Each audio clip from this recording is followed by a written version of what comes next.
Méry-sur-Île-Comtal, commune de 7000 habitants au sein de la plaine du Forêt. Nous sommes également la 3e commune de la communauté d'agglomération Loire-Forêt Agglomération. Commune de Neulise. Elle est au centre de la Loire, on est à 20 minutes de Roanne, 40 minutes de Saint-Étienne.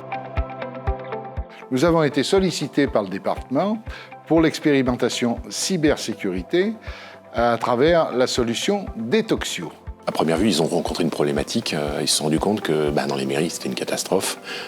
L'accès aux ordinateurs, aux serveurs était totalement libre. Je parle des accès depuis l'extérieur. Et ils ont proposé une solution technique. Le département a présenté ça aux différents élus, à tous les maires de la Loire. Et ils ont comme ça lancé le programme en ciblant quelques petites communes qui voulaient bien faire les essais et voir un petit peu comment ça fonctionne, quels sont les retours, la facilité d'emploi. Moi, j'ai participé à la mise en place de la solution Detoxio au sein du système d'information de la mairie de Sur-Île-Comtal. Ça s'est passé, mais très simplement. Le technicien de la société est venu. En 10 minutes, c'était réglé. On s'est branché, en fait, entre notre firewall et notre réseau. Le boîtier, pour nous, est totalement transparent. C'est-à-dire qu'on n'a ressenti aucun ralentissement. Instantanément, ça fonctionne. Les mises à jour se font. Le technicien, l'ingénieur au téléphone prend la main à distance pour faire quelques petits réglages. C'est terminé. Après, on vous donne un code d'accès, un login. C'est parti. La formation, rien de particulier. Pas besoin d'être informaticien pour comprendre les choses. Et ça tient absolument pas de place, ça consomme très peu d'électricité. Très peu d'électricité. C'est important en ce moment. Ce boîtier, il va écouter tout ce qui passe sur le réseau. Il consulte en permanence une base d'informations qui lui indique que ce qui communique avec un serveur donné va être néfaste. Donc le boîtier Detoxio, il bloque complètement cette communication néfaste. On a mis à notre disposition un monitoring par le biais d'une interface web. On va pouvoir consulter notre cybermétéo.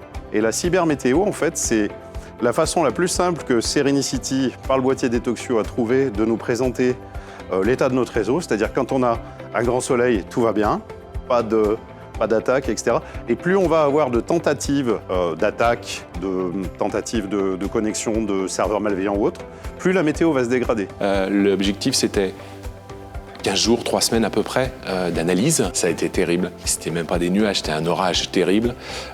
On subissait un nombre d'attaques énorme et du vol de données. J'étais en mairie, je débranchais tout et j'ai appliqué un petit peu tout ce qu'ils m'avaient présenté, toutes les sécurités. J'ai fermé un nombre de portes incroyable et sécurisé l'installation. J'avais résolu 99% des problèmes. Mais c'était un moment d'angoisse sur le moment. On se dit, on s'est fait voler des données qui sont aux citoyens, qui sont à la mairie, qui sont à tout le monde. Mais c'est assez terrible, ouais. Mais après, c'est parti, et le lendemain, on regarde, on vérifie pendant 2-3 jours ce qui se passe. Et là, on se rend compte que le résultat est plutôt pas mal. C'est la société Serenicity qui a tous les droits d'administration. Nous, on a simplement les droits de consultation. On se connecte, on consulte. On a un problème, on voit avec Serenicity. C'est eux qui gèrent tout. Donc pour nous, pas d'erreur possible. Et c'est vraiment quelque chose de confort, on ne passe pas sa vie dedans. On peut éventuellement mettre des petites alertes parce qu'il y a quelque chose d'extraordinaire, mais on n'a pas à passer notre temps devant. Donc c'est vraiment le gros travail, il fait son job tout seul. Pour l'instant, on fait partie des communes test. Et les communes test ont signé une convention avec le département de la Loire. C'est pour l'heure totalement gratuit. Et puis pour la suite, on va voir comment on fait. Mais j'espère bien quand même continuer parce que ça met en avant en fait les failles du système de sécurité qu'on peut déjà avoir. Moi aujourd'hui je suis là, demain je ne serai plus élu. Il faut que les choses suivent, continuent, il faut qu'il y ait de la continuité en fait. Et donc ça se fera tout seul. Donc il faut continuer, il faut garder cette solution-là, je pense, qui est la plus simple.